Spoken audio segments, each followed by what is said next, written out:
یہاں تو لوگ کہتے ہیں جناب اوپر والا بندہ ٹھیک ہو جائے نیچے سارے ٹھیک ہو جائیں گے. کتنا عرصہ عمران خان صاحب ہمیں کنٹینر میں بات سناتے رہے.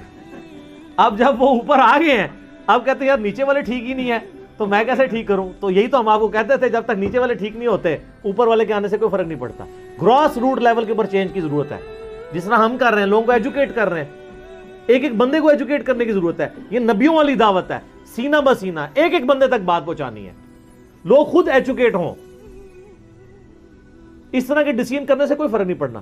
اور میں وہ شاہ زیب خانزادہ کے ساتھ پروگرام دیکھ رہا تھا, لیکن جو اس نے سوال اٹھائے ہیں ان کے جواب دینے چاہیے. اس نے کہا کہ جی آپ نے یہ ابایا اس لیے کی ہے کہ کے پی میں جو ہے وہ بے حیائی کے اس طرح کے واقعات رپورٹ ہو رہے تھے, اس کو اوائڈ کرنے کے لیے ہم بچیوں کو ابایا پہنا رہے ہیں.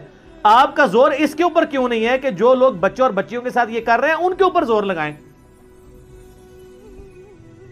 یہ تو اسی طریقے سے ہے کہ آپ کسی تالاب میں تازہ پانی ڈالتے رہیں اور جو گٹر کا پانی آگے گر رہا ہے وہ بند ہی نہ کریں.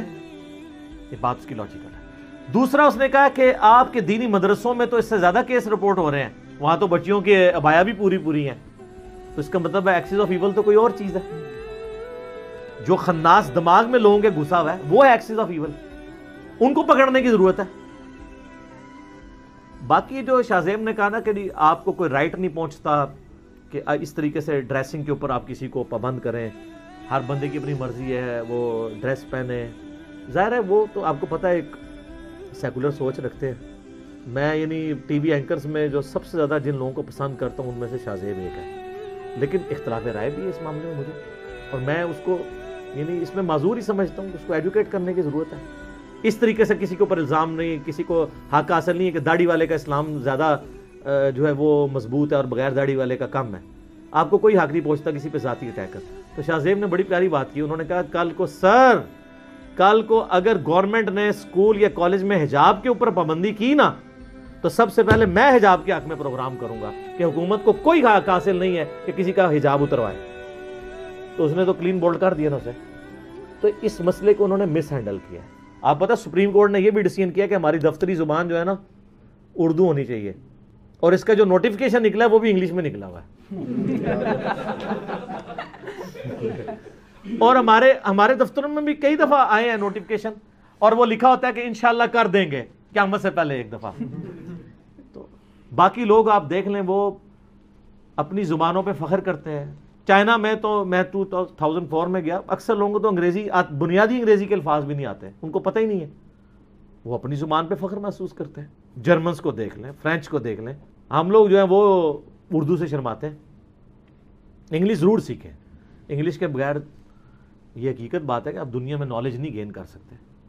یا تو پھر آپ سارا نالج ٹرانسفر کر لیں اپنی زبان میں, جب تک نہیں کر رہے دونوں زبانوں کو پیرلل میں لے کے چلیں. لیکن ظاہر ہے کہ اگر آپ نے اپنے برین کو یوز کرنا ہے, یہاں پہ جو ہمارا انٹیلیجنشیا ہے, تو اس کے لیے وہ اپنی زبان میں کتنے لوگ ہیں جن کو صرف زبان کے بیریئر کی وجہ سے بیچارے پیچھے رہ جاتے ہیں, ویسے بہت انٹیلیجنٹ ہوتے ہیں, اس لیے ٹیلنٹ مار کھا جاتا ہے. یہاں تو جو انگریزی سے ہی بول لے, چاہے وہ یعنی بالکل جاہل مطلق بھی ہو, اس سے لوگ امپریس ہو جاتے ہیں. حقیقت بات ہے. آپ کسی بھی یعنی جنرل سٹور پہ جا کے, کسی بینک کے اندر, کسی تھانے میں جا کے 2-4 انگریزی کے الفاظ بول دیں, چاہے آپ یعنی بالکل جاہل مطلق بھی ہوں, وہ سر کرنا شروع کر دیتے ہیں. یہ انگریزی کا روب ہے ان کے اوپر. اللہ سے نہیں ڈرتے, انگریزی سے ڈرتے ہیں. حالانکہ جو بندہ ایک پبلک اکاؤنٹ ہولڈر ہے اس کو تو دیکھنا چاہیے, میرے سامنے چاہے کوئی ایک ہوائی چپل میں اور کرتا شلوار پہنے ہوئے بندہ آیا ہے, چاہے کوئی تہمت میں آیا ہے, چاہے کوئی پینٹ شرٹ میں ہے, وہ سارے برابر ہونے چاہیے. جب آپ خدا کو جواب دے ہوتے ہیں نا میرے بھائی, پھر آپ ان چیزوں کو نہیں دیکھ رہے ہوتے. پھر آپ ہر وقت ڈرتے ہیں کہ میں نے اللہ کو منہ دکھانا ہے. تو یہ جو ابایا والا مسئلہ میں سمجھتا ہوں یہ گورنمنٹ نے مس ہینڈل کیا ہے. اس کو اس طریقے سے نہیں کرنا چاہیے تھا. اور مجھے تو اللہ معافی دے, میں تو کانسپریسی یہ بھی بنا سکتا ہوں کہ انہوں نے جان بوجھ کے ایسی حرکت کی ہے تاکہ کل کو نوٹیفکیشن واپس لے کے اس مسئلے کو دفن کر دیا جائے, آندہ کوئی بایا کا سوچے بھی نہ. کوئی بیچارہ اپنی مرضی سے بھی پہن کے جا رہا ہے, اس کی بھی اتروا لی جائے. یہ بھی بن سکتی ہے, کچھ بھی آپ کر سکتے ہیں. بہرحال اس کا ایک فائدہ ہوا ہے کہ آپ کو یہ پتہ چل گیا ہے کہ یہ قوم اسلام نہیں چاہتی. جس کو کہیں دماغ میں کیڑا نا کہ اسلامی نظام چاہتی ہے, تو آپ کل سروے کروا لیں, ریفرینڈم کروا لیں کہ پاکستان کے مردوں سے آپ ووٹنگ دلوائیں کہ مرد کو داڑھی رکھنی چاہیے کہ نہیں. تو آپ دیکھ لیجئے گا کتنے فیصد مرد داڑھی رکھنا چاہتے ہیں. عورتوں سے ووٹنگ کروا لیں کہ عورت کو چہرے کا نقاب کرنا چاہیے یا نہیں, تو آپ کو پتہ چل جائے گا کتنا اسلام چاہتے ہیں. اسلام زبردستی کا نہیں ہوتا. یہ اقامت دین کے نام کے اوپر بھی جو لوگوں کو دھوکہ دے رہے ہیں نا اور احمقوں کی جنت میں رکھ رہے ہیں کہ جی وہ ایک بار قانون بنا دیں گے سب کچھ ٹھیک ہو جائے گا، کبھی بھی نہیں ٹھیک ہوگا سر. آپ پوری حکومت کے وزیر بٹھا دیں قبر پرستی کے خلاف ذہن رکھنے والے لوگ، تب بھی آپ کوئی ایک بڑا مزار گرا کے نہیں دکھا سکتے. وہ پاکستان میں کروڑوں بریلوی ہیں، جب تک آپ بریلویوں کو ایجوکیٹ نہیں کرتے کہ وہ خود مزار توڑیں. مشرکین عرب کو نبی علیہ السلام نے ایجوکیٹ کیا، قریش مکہ نے ہی آ کے، خالد بن ولید بخاری میں آتے آگے آگے تھے بت توڑنے والوں میں، جو بتوں کے لیے لڑا کرتے تھے، پھر توڑنے والوں میں بھی آگے آگے تھے. اس کے بغیر کوئی تبدیلی نہیں آنی. باقی نعرے تبدیلی کے آپ جتنے مرضی ماریں، آپ کو پبلک کو ایجوکیٹ کرنا پڑے گا کہ وہ خود یہ کام کریں. آپ کریں گے. آپ کا یہ حال ہے کہ آپ کے آرمی چیف کو قادیانیت کا الزام لگا تو اس کو ٹکٹ کٹا کے عمرہ کرنا پڑ گیا، اور وہاں جا کے وہ تصویریں اپلوڈ کر رہا ہے علماء سے اسلام کا سرٹیفکیٹ لینے کے لیے کہ سر میں مسلمان ہی ہوں. یہ سب سے پاورفل شخص جو آپ کے ملک میں ہے نا، اس کو بھی اپنے دین کا سرٹیفکیٹ مولویوں سے لینا پڑتا ہے. اس ملک کے اندر آپ زبردستی تبدیلی اور اقامت دین لے کے آئیں گے نہ. کوئی کروا رہا ہے تو کہانی کروا رہا ہے آپ کو. تبدیلی صرف اسی طرح آئے گی جس طرح ہم کر رہے ہیں، ایجوکیٹ کریں پبلک کو. دیکھیں لوگ ایجوکیٹ ہو رہے ہیں. اگلے دن ایک سندھ سے ایک بھائی کی کال آئی مجھے، وہ مجھے بتانے لگے کہ آپ کا پہلی دفعہ مجھے کلپ نا ایک بندے نے شیئر کروایا جو یہاں بہت بڑا پیر ہے، اس کے ہزاروں مرید ہیں. تو کہتا ہے میں نے جب سننا شروع کیا تو میں نے اس کو کچھ عرصے بعد کال کی، میں نے کہا یار یہ تو تمہارے اتنا خلاف بولتا ہے پیروں کے اور مزاروں کے، وہ تم اس کے کلپ سنتے ہو. وہ کہتا ہے یار یہ بندہ جو بھی ہے نا بندہ سچ بول رہا ہے، اور اس کی ویڈیو سننے کے بعد بس اب نام کی پیری مریدی رہ گئی ہے، میں نے یہ ساری خرافات اپنے مزار سے ختم کروا دی ہیں. یہ ایک نہیں کئی کیسز ہیں.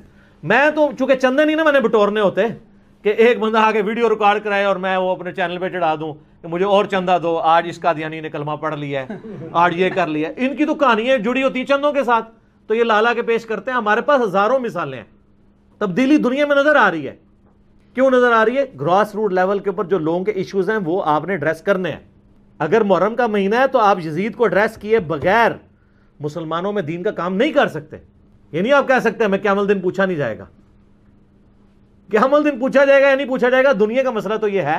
قیامت والے دن تو آپ سے یہ بھی نہیں پوچھا جائے گا آپ نے 17 رمضان کا جمعہ جو ہے بدر و احد پہ پڑھایا یا نہیں پڑھایا، پھر بھی آپ پڑھا رہے ہیں. اور محرم کے جمعے آپ فضائل صحابہ پر اور ماتم کے خلاف پڑھا رہے ہیں، تو یہ بھی تو اللہ نے نہیں پوچھنا کہ آپ نے فضائل صحابہ پہ جمعہ پڑھایا تھا کہ نہیں. پوچھا جائے گا، ہر چیز پوچھی جائے گی کہ سچائی کے لیے آپ کھڑے ہوئے ہیں یا نہیں، 2 نمبر تھے یا 1 نمبر تھے، اس میں ہر چیز آ جائے گی. ہر چیز پوچھی جائے گی. جس کی جتنی بڑی پوسٹ ہے اس سے اتنی بڑی ذمہ داری ہے. پرائم منسٹر کی سب سے بڑی پوسٹ ہے، ان سے پہلے پوچھا جائے گا کہ ہاں بھی تمہارے ملک میں کیا ہو رہا تھا. ذہن میں رکھیے گا. ٹھیک ہو گیا.